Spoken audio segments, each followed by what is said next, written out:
창세기 33장 우리 한 목소리로 18절부터 20절 같이 한 목소리로 봉독합니다. 다같이 시작. 야곱이 paddan 아람에서부터 평안히 가나안 땅 세겜의 소돔에 이르러 그곳으로 앞에 장막을 치고 그가 장막을 친 밭을 세겜의 아버지 하몰의 아들들에 쓰면서 백스타에 샀으며 거기에 제단을 쌓고 그 이름을 엘로히의 이스라엘이라 불렀더라. 자, 룻기로 갑니다. 룻기 1장 1절서부터 5절에 있는 말씀입니다. 제가 있는 성경은 한 400쪽 정도가 되는데 역시 우리 한 목소리로 함께 봉독합니다.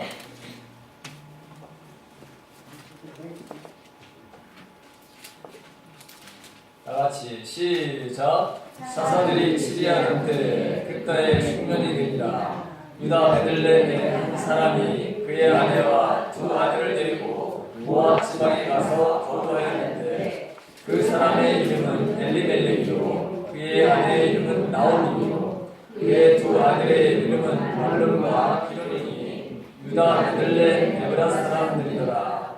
그들이 모압 지방에 들어가서 거기 살더니 나오미의 남편 엘리멜렉이 죽고 나오미와 그의 두 아들이 남았으며 그들은 모압 여자 중에서 그들의 아내를 맞이하였는데 하나의 이름은 오르바요 하나의 이름은 루시더라. 그들이 거기에 거주한 지 10년쯤에 말론과 기론 두 사람이 다 죽고 그 여인 두 아들과 남편의 뒤에 남았더라. 아멘. 룻기가 기록된 시대의 배경은 사사 시대입니다. 룻기 1장 1절에 보면은 사사들이 치리하던 때라고 시작하고 있습니다.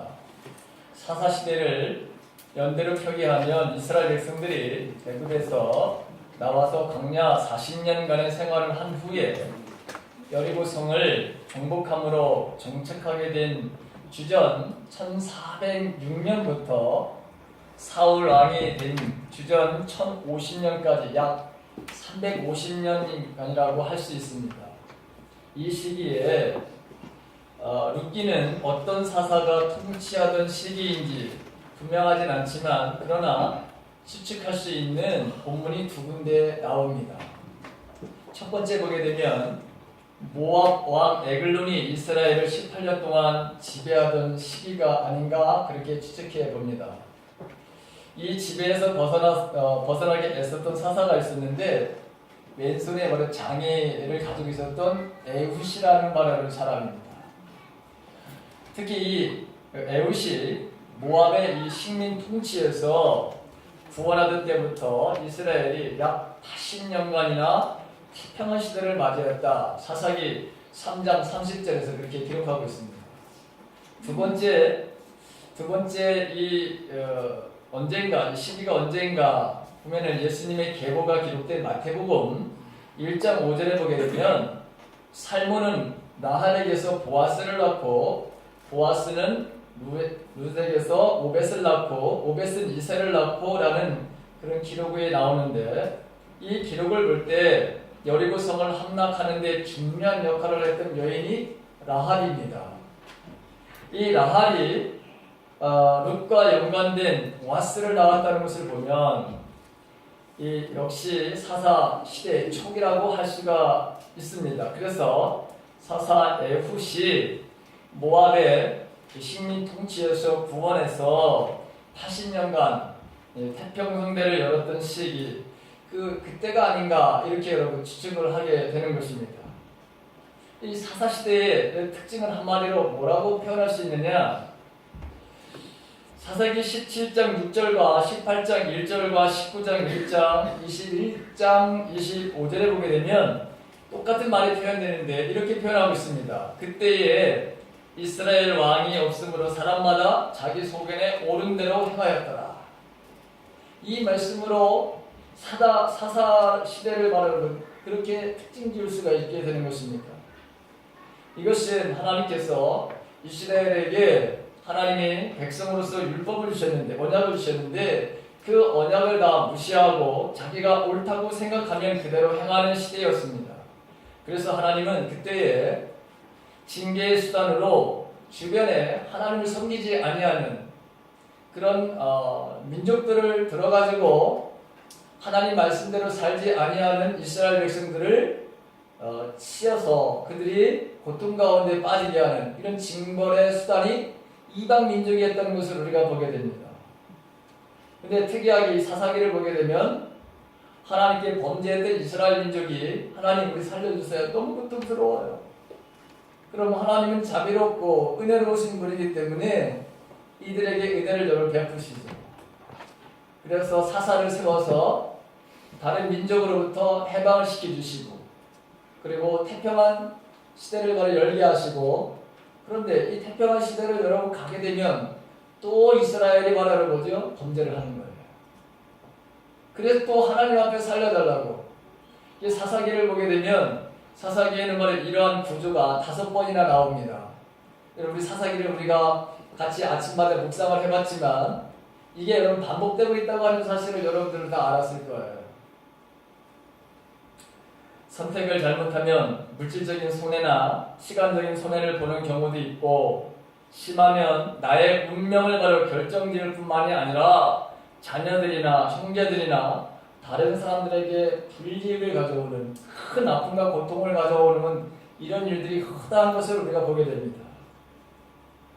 오늘 저는 이 두 본문 창세기와 그 다음에 룻기를 통해서 돈이 내 인생을 결정하게 하지 말라 이런 제목으로 함께 은혜를 나누려고 합니다. 제목이 뭐라고요? 자, 이 제목은 여러분 정재영 집사님이 지난주에 1대1 저랑 같이 제자 훈련을 하거든요. 박인철 집사님하고 둘이서 같이 1대1을 하는데 지난 시간에 2주 전에 한진일로부터 자기 회사에 들어오라고 하는 제안을 받았습니다. 이 제안을 받고 정 집사님은 안정적인 수입을 위해서 이 한진 회사로다가 들어가는 것이 좋겠다고 하는 생각이 들었답니다. 그래서 아내 은미 집사님에게는 말리지도 않고 혼자 며칠 동안 고민을 한 거예요. 고민을 하다가 아내인 은미 집사님에게 자초지정 이야기를 하니까 그 집사님이 아니 이미 당신은 한진으로 간 것을 기정사실로 하고 있다. 이렇게 얘기를 들은 거예요. 그러던 어느 날 갑자기 운전을 하다가 기도를 해야 되겠다고 하는 그런 강한 인상을 받게 되었답니다. 자신도 모르게 이미 휴게소로 차를 차는 바로 들어섰고 그래서 잠시 기도를 했답니다. 하나님, 한진 회사로 가야 됩니까? 아니면 가지 말아야 됩니까? 한진 회사로 가려면 4개월, 이 회사는 4개월이 지난 다음에 정산을 해준대요. 그래서 4개월 동안 생활을 하려면 적어도 1,800만 원 정도가 필요했던 거예요. 최소한 1,800만 원이 필요해가지고 뭐 대출 받지라고 하는 생각이 여러분 들었었답니다. 최소한 이 정도의 목돈이 필요했는데 그런데 기도하는 가운데 하나님께서 그 회사를 가면 안 된다고 하는 그 음성을 바로 듣게 됩니다. 그 결정을 하니까 마음의 평화가 넘쳤고 그날 자신을 본 사람들이 어떻게 그렇게 얼굴이 밝으냐고 휴게소에서 잠을 잘 자고 왔느냐고 오히려 그렇게 물어보더라는 거예요. 그런데 그 집사님은 단 1초도 졸지도 않았고 단숨에 목적지에 도착을 했다는 것입니다. 근데 여러분 이 회사가 말이죠 부도가 났어요.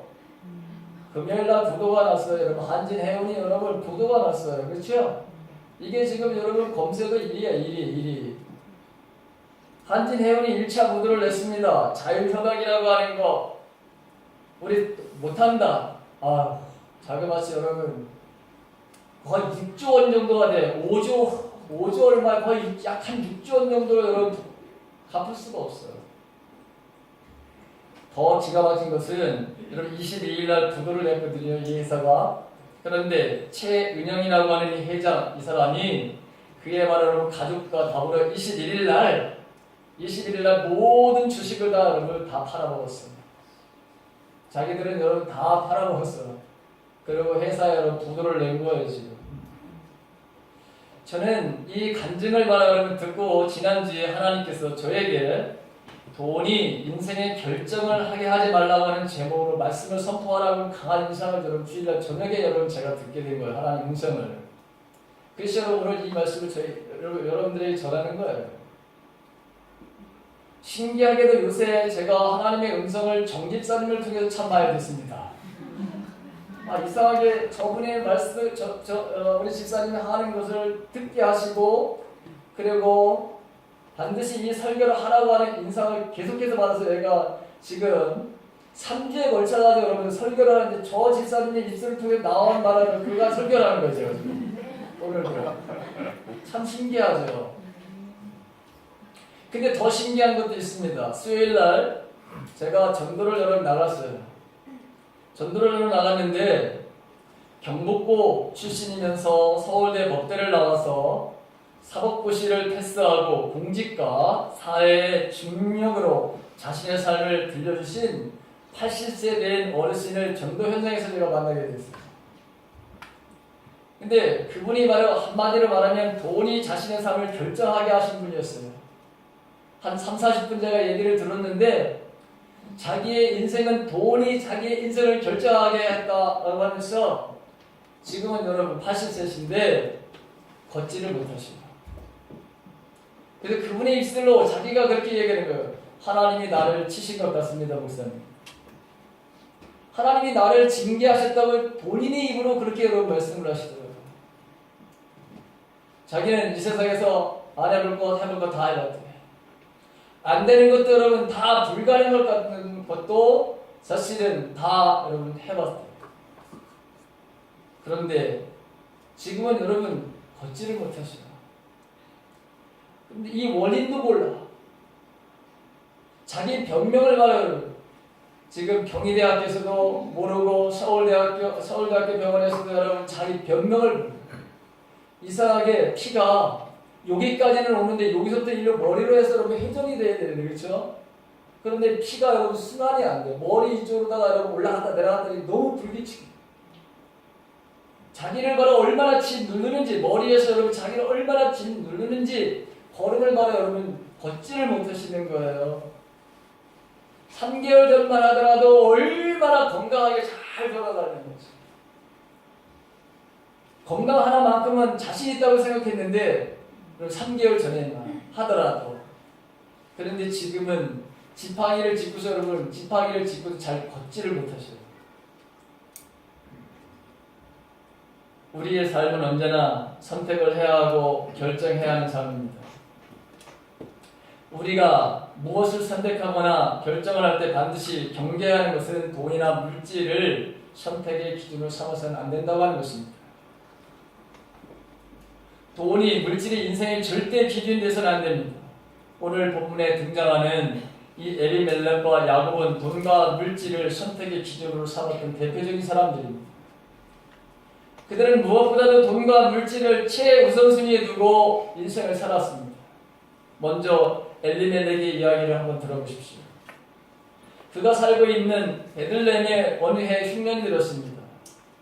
그때 그가 제일 먼저 행할 행동이 여러분 무엇입니까? 하나님, 이런 기분이 들었는데 이런 기분 속에서 제가 어떤 인생을 살아야 되나요? 그렇게 여러분 기도했습니까? 기도하지 않습니다. 그는 흉년을 피하기 위해서 하나님께 물어보지도 않고 덜컥 모압 땅을 선택하고 말았습니다. 베들레헴에 흉년이 들었을 때 모압 지방에 먹을 것이 풍부하다는 소문을 듣고 아내와 두 아들 모두를 데리고 하나님을 믿지 않는 우상을 섬기는 모압 땅으로 이민을 걸어간 것입니다. 모압이라는 것이 어떤 것입니까? 모압은 이스라엘 백성들에게 있어서 원수의 땅입니다. 이스라엘이 출애굽을 해서 가나안 땅으로 갈 때에 이스라엘을 집요하게 방해하고 전쟁을 바로 일으켰던 민족이 말하는 모압입니다. 신명기 23장 3절서부터 6절에 보면은 하나님께서 경고하신 땅으로 그곳에 롯의 딸들을 통해서 나온 후손들이 사는 세속을 상징하는 땅입니다. 그런데 이렇게 가서는 안 되는 땅, 그 땅을 향해서 이 지금 엘리멜렉이 이민을 간 것입니다. 신명기 23장 3절에 보게 되면 하나님께서 이런 말씀을 하셨습니다. 암몬 사람과 모압 사람은 여호와의 총회에 들어오지 못하리니 그들에게 속한 자는 10대뿐만이 아니라 영원히 여호와의 총회에 들어오지 못하리라. 여러분, 여호와의 총회에 들어오지 못한다고 하는 것은 무슨 말이냐? 하나님의 백성이 결코 될 수 없다고 하는 거예요. 하나님의 백성이 결코 될 수 없다. 10대가 지나가더라도 용서받지 못하는 것이 바로 이 모압과 암몬의 바로 족속들이다. 그래서 너희들 절대로 그들을 위해서 6절에서는 이렇게 말하고 있습니다. 내 평생에 그들의 평안함과 형통함을 영원히 구하지 말아라. 비록 형제들의 나라지만 그러나 그들이 이 땅에서 잘 되기를, 이 땅에서는 평안하기를 절대로 너희들을 구해서는 안 된다. 이렇게 명령을 내주신 민족이 바로 이 모압입니다. 그들은 하나님을 섬기지 않았습니다. 그들이 섬기는 신은 그모스라고 하는 바로 신을 섬겼던 자들입니다. 그럼에도 불구하고 이 엘리멜렉은 그곳에 가면 혹시 양식을 얻을 수 있을까 하고 가족을 데리고 이민을 갑니다. 그들이 이사를 바로 한 결심한 이유가 경제적인 이유입니다. 좀 더 안정적이고 좀 더 나은 바로 삶이 그곳에 있지 않을까라고 하는 생각이었습니다. 사랑하는 성도 여러분, 여러분 이 엘리멜렉이라고 하는 사람의 이름의 뜻이 무엇인지 우리가 알면 더 깜짝 놀랍니다. 엘리멜렉이라고 하는 이름은 하나님은 나의 왕이시다라고 하는 이름입니다. 엘리라고 하는 것은 나의 하나님이라는 뜻이고 멜렉이라고 하는 것은 왕이라고 하는 뜻입니다. 그래서 나의 하나님은 왕이시다라고 하는 뜻이 됩니다. 부모님은 그에게 하나님이 나의 삶의 왕이 되시고 주인이 되신다는 삶의 기준을 가지고 살라고 이렇게 멋있는 말하러 이름을 붙여줬는데 그는 그 이름대로 살지 않는 대표적인 사람인 것을 보게 됩니다. 자기가 살고 있는 고향 땅에 기근이 들었다고 그는 자신의 이름과는 정반대의 선택을 하며 살아갑니다. 사사시대 때에 전형적인 자신의 소견대로 행동을 했다고 하는 그 대표적인 모습이 바로 요 엘리멜렉이라고 하는 사람입니다. 그는 하나님의 뜻을 선택의 기준으로 삼아야 했지만 그렇게 하지 않았습니다. 그는 하나님의 뜻보다 돈과 물질을 선택의 바로 가장 우선 순위로 삼고 살았습니다. 그 결과 여러분 어떤 결과를 가져오게 되나요? 엘리멜렉은 흉년을 피해서 모압 땅으로 이사를 갔지만 얼마 지나지 않아서 그곳에서 죽음을 당합니다. 그리고 그의 사랑하는 아들 말룬과 기름 두 아들도 결혼을 했지만 그들 역시 이사를 한 지 10년쯤에 둘 다 죽고 맙니다. 결국 돈과 물질을 선택의 기준으로 삼은 이 엘리멜렉은 실패를 보고 맙니다. 과부만 말하려고 세 사람을 만들어 놓았어요. 그렇다면 그럼 베들레헴, 왜 하나님이 바로 섬기는 이 베들레헴이라고 하는 이 떡집이라고 하는 것인데 여러분 왜 여기 흉년이 들었을까요? 왜 하나님을 섬기는 바로 이 이대 민족에게 이런 엄청난 바로 아픔이 바로 있을까요? 사사기의 마지막 부분과 룻기의 바로 첫 절을 비교해 보게 되면 왜 베들레헴에 말하는 흉년이 들었는지 그 일을 나름대로 짐작할 수 있습니다. 사사기 21장 25절을 보게 되면 이스라엘의 왕이 없으므로 사람들이 각각 그의 소견대로 옳은 대로 행하였더라 이렇게 표현하고 오늘 1절에 있는 말씀을 보게 되면 사사들이 치리하던 때에 그 땅에 흉년이 되니라 같은 시대의 이야기인데 자기들의 생각과 판단대로 바로 살았다고 하는 것입니다. 하나님의 뜻대로 하나님의 명하신 대로 하나님의 방법대로 살지 아니하고 자기들의 생각과 뜻대로 살았기 때문에 흉년을 만나게 되었다고 하는 것입니다. 성경에 나타나는 흉년은 대부분 하나님의 징벌의 결과로 여러분 나타나는 것이 성경에 너무나도 많이 나타나고 있는 것을 보게 됩니다. 그냥 기근이 드는 게 아닙니다. 자연적인 기후 변화에 의해서 기근이 드는 게 아니라 하나님께서 하나님의 말씀대로 살지 아니하는 이 이스라엘을 향해서 하나님의 징계를 바로 사용했던 것 중에 하나가 가뭄이라고 하는 거예요. 가뭄. 사랑하는 성도 여러분, 저와 여러분들은 어떻습니까? 지난날 아니면 현재도 이 엘리멜렉처럼 돈과 물질을 선택의 절대 기준으로 여러분 삼고 있지는 않습니까? 물질을 가장 중요한 우선순위에 놓고 여러분들 혹시 자녀를 교육하지는 않습니까? 네가 공부하는 이유가 돈 잘 벌기 위해서 이렇게 여러분 자녀들에게 혹시 여러분들도 그렇게 강요를 하고 있지는 않습니까? 직업을 선택할 때도 돈을 기준으로 여러분 삼고 여러분들 선택하지 않았습니까? 이 사례를 하는 이유도 돈을 벌기 위해서 여러분 부동산 투기를 하긴다거나 아니면 돈을 여러분 벌기 위해서 여러분들 이사를 함부로 여러분 한 적은 없습니까? 야곱도 여러분 마찬가지입니다. 야곱은 오늘 단단 하나님을 떠나서 베델로 가야 될 인생이었습니다. 하나님께서 떠나라고 해서 여러분 이제 떠났습니다. 근데 이 떠났는데 세겜에 여러분 세겜성 앞에 장막을 쳤더니 잠시 머무르는 것이 아니라 아예 은 100냥을 주고 땅을 사가지고 그곳에 안주하고 맙니다. 우리가 야곱이 맨 처음에 바단 아람을 여러분 향해서 갈 때 베델이라고 하는 곳에서 하나님을 만납니다. 거기서 하나님 만나고 난 다음에 약속을 하죠. 하나님께서 나의 길을 지키시고 인도하시고 그리고 내가 무사하게 다시 이곳으로 돌아올 수 있도록 하나님 지키시고 내가 여기서 다시 돌아와서 여기서 바로 여러분 제단을 쌓고 여기서 하나님과 함께 바로 여러분 아름다운 인생을 살겠노라.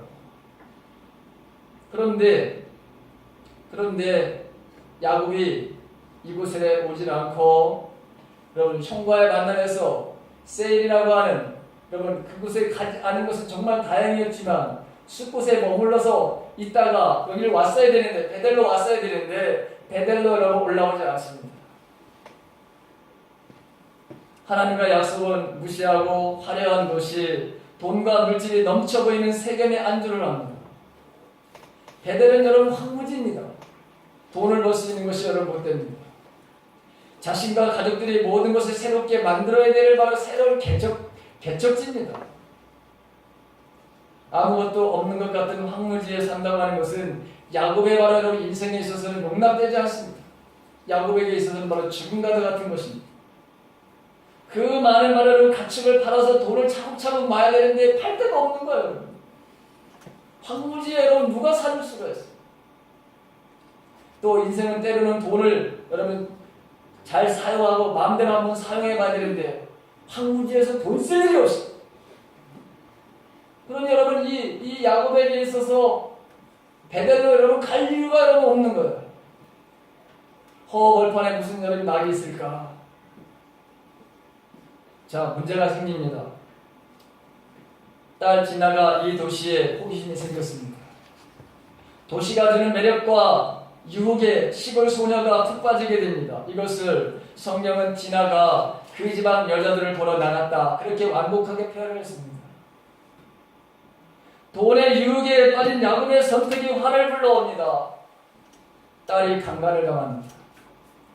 강간을 당한 이 딸을 보면서 야곱은 잠잠했다. 성경은 그렇게 기록하고 있습니다. 근데 이 소식을 들은 야곱의 아들들은 슬픔과 분노를 바로 참지 못했다. 성경 그렇게 기록하고 있습니다.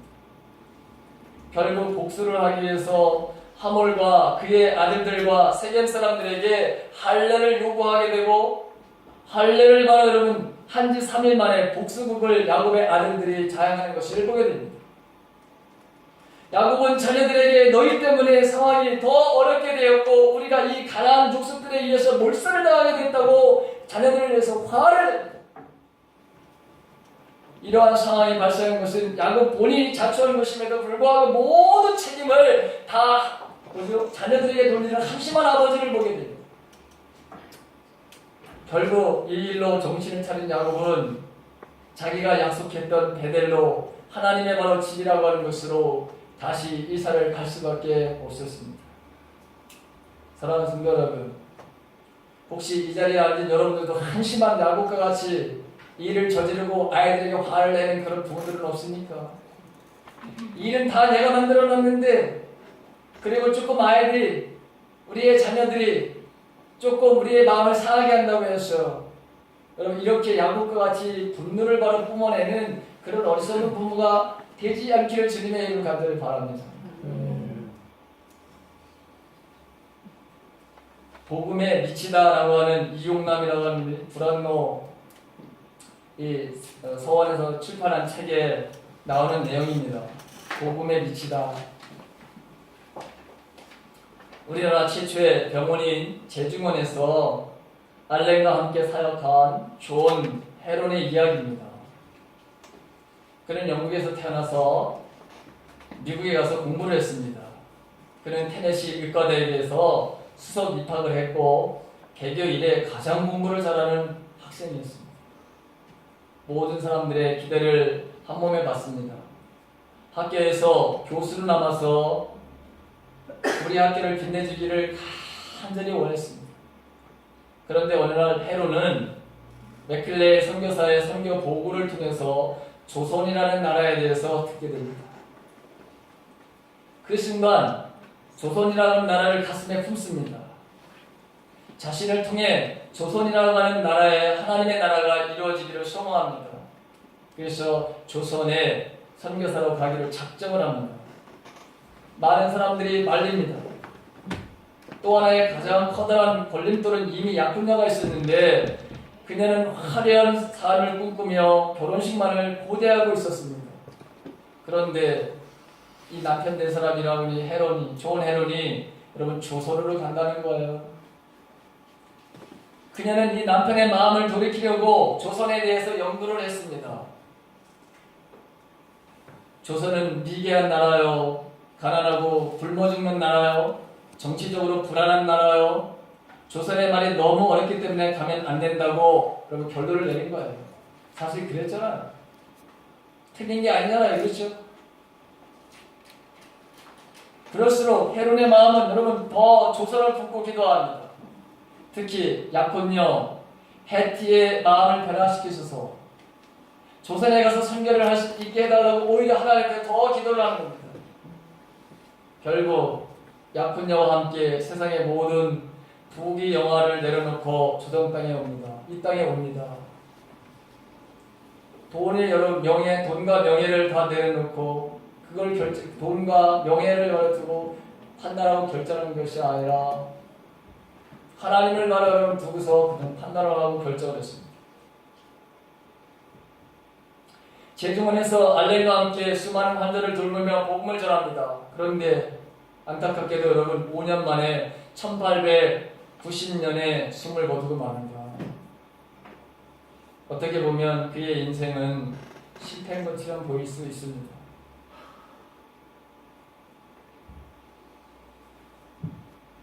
전도양령했던 젊은이가 무모하게 선교사로 와서 이 땅에 와서 여러분 병에 걸려서 헛되게 바로 죽는 것 같습니다.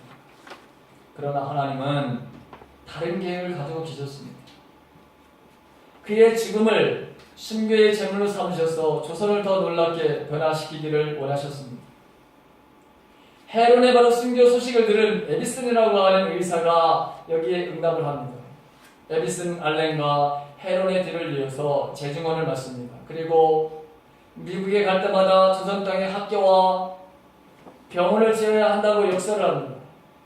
가슴에 항상 학교와 병원의 조감들을 품고 다닙니다. 그때 LH 세브란스가 반응을 또 하나 합니다. 그 당시 25,000달러를 헌금을 합니다. 그 돈을 가지고 에비스는 남대문 밖에 있는 과수원을 사서 현대식 병원을 짓습니다. 그리고 1904년 그 이름을 세브란스라고 붙입니다.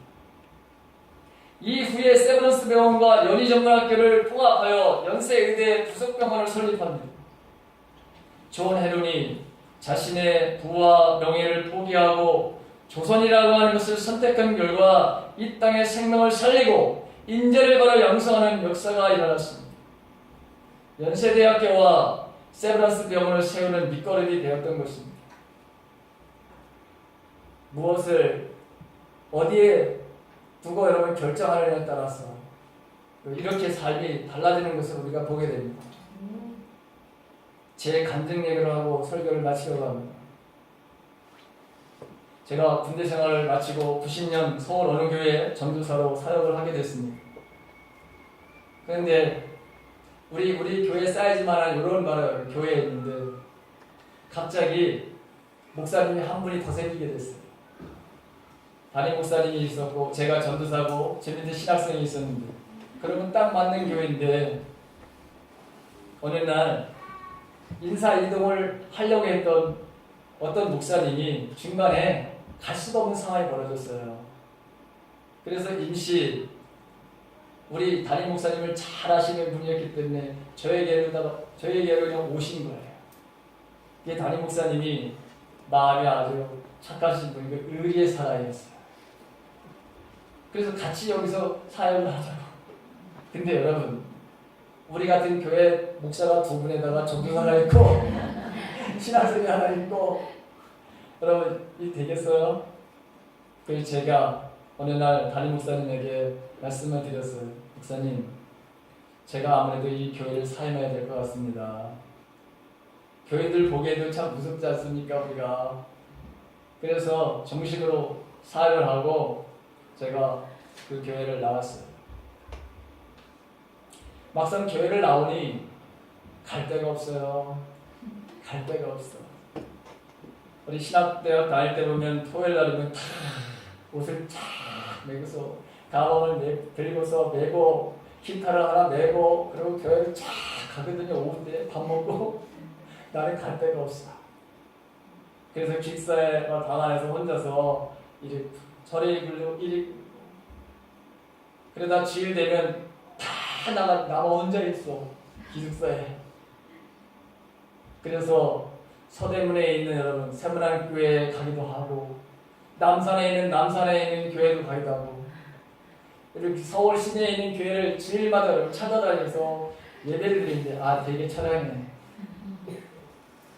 어느 날 하나님께서 저에게 기회를 주셔서 성북동에 있는 어느 교회 아주 우리 교회보다 우리 교회 이 정도 되는 지금 앉은 이 정도 되는 교회 제가 신학생으로 전도사에서 이제 신학생으로 갔어요. 그 교회는 군대를 갔다 와도 4년제 신학대학을 마쳐야 전도사를 임명을 하는 교회예요. 그래서 졸지에 전도사에서 신학생으로다가 한 단계 낮춰가지고 이제 그 교회에 가가지고 사역을 하게 됐어요. 졸업반에 대해서 얼마 안 있다가 이제 졸업을 하게 됐는데 졸업하기 전에 2주 전에 담임 목사님이 저에게 우리 교회에서 이제 4년 다 마쳤으니까 졸업을 하게 되니까 내년부터 우리 교회에서 정식으로 전도사로다가 그렇게 사역을 해 주셨으면 좋겠습니다. 너무 좋잖아요, 그렇죠? 다시 전도사를 승격이 되잖아. 그리고 나를 인정해 주시는 그 목사님 너무 좋잖아요. 그리고 성북동 여러분 아시지만 성북동은 이상한 동네예요.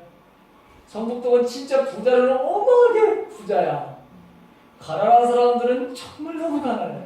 근데 제가 섬기던 그 교회는 가난해도 보통 가난한 거야.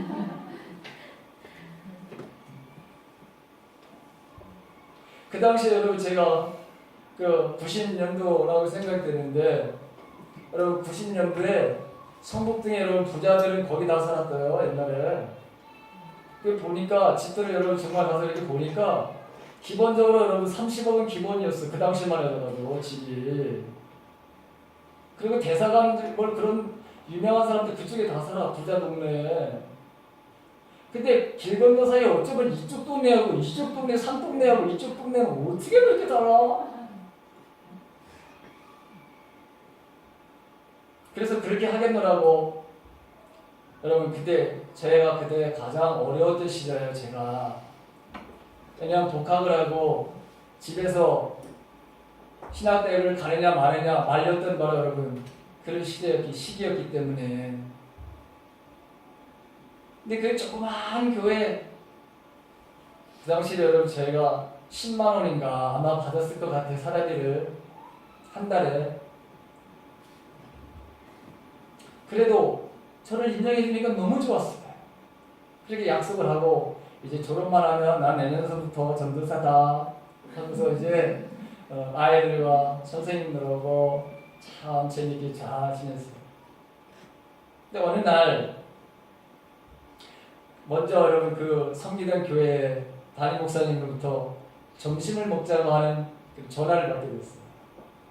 그래서 그냥 오랜만에 목사님이 그동안 섭섭하게 나를 대한 것 같다는 그런 마음이 있어서 아마 점심이라도 같이 먹으려고 그렇게 일부러 전화를 해주셨구나. 너무 감사해서 어디서 만나서 장소를 정해서 만났어요.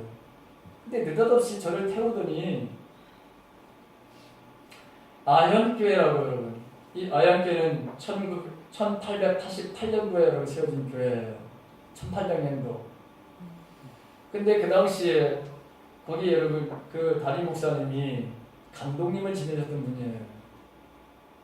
갑자기 여러분 집으로 감동을 지내셨던 그 아열교회 담임 목사님 댁으로다 여러분 저를 그냥 무조건 데리고 가는 거예요. 가보니까 여러분 그 목사인 줄 알았지 제가. 근데 여러분 그 아드님이 그 담임 목사님의 아드님이셨거든요. 그래서 저보고 이 교회 와서 사역을 했으면 좋겠다 해서 아버지한테 소개를 준 거예요. 저는 모르고 그냥 점심 먹으러 가자고 해가지고 나왔는데 상황이 그렇게 됐어요. 집에 딱 들어갔는데 저를 위해서 일부 여러분 사모님하고 그 감독님하고 다 상을 준비해놨어요. 어마어마하게 여러분 상을 차렸어. 이거 밥을 먹어야 되는데 밥이 여러분 넘어가요. 이거 신학생 여러분 아직 졸업도 안 하고 여러분 대선배 중에서도 대선배님 정말 대한민국에서 존경하는 여러분 그 감독님이었었어. 그 감독님 김지길 감독님 유명하신 분. 밥을 다 먹고 난 다음에 차를 마시는데 그 감독님께서 자신의 설교지거 예화집을 가지고 오시더니 사인을 딱 해가지고 저한테 딱 필요하시면 보세요. 그래서 여러분 그걸 받아서 나왔어요. 다음 주서부터 우리 교회 와서 봉사 좀 해주셨으면 좋겠습니다. 이 말하고 끝이요. 그러고 여러분 나왔어요. 그때 마침 그 교회에서 4년인가 5년 동안 전도사 생활을 하시다가 담임 목사로 초빙을 받아가지고 여러분 나가신 거예요. 여러분 전도사님이 한 분이 계셨어요. 그 자리가 비었던 거예요. 그래서 조건이 뭐냐? 한 달에 40만 원씩 주겠다는 거죠. 그리고 집을 주겠다는 거 조건이. 너무 좋아. 아영교회에 딱 갔더니 거기 제가 아는 목사님들이 다 있어. 선배들이 여러분 다 있고 제가 여러분 신학생들도 있고 저보다 늦게 이제 4학년이니까 저는 그래도 그러니까 여러분 거기 제가 알기로는 거의 한 20명 정도가 여러분 선후배가 다 있는 그런 교회예요. 근데 여러분 제가 어떻게 결정을 내렸을까요? 어떤 결정을 내렸죠? 네, 제가 갈 수가 없었어요. 나는 정말 좋았어요. 모든 게 해결되는 거야. 집 문제가 해결돼. 등록금이 해결돼. 그리고 이 다음에 내가 여기서 4년, 5년 동안 하게 되면 개척을 시켜준다는 조건도 있었어요. 너무 좋아. 그런데 저는 제가 지금 내년에 1월달이면 전도사로 나를 받아주는 여러 교회 담임 목사님과 약속이 아니라 하나님과 약속을 했어요. 지금 아이들은 10명도 안 돼. 중고등부 10명도 안 되는 그 아이들. 교회 학교 30명도 안 되는 그 아이들. 그리고 선생님들 10분도 안 되는 선생님들. 그 얼굴을 보면 내가 이래서는 안 된다고 하는 하나님의 음성을 듣게 됩니다.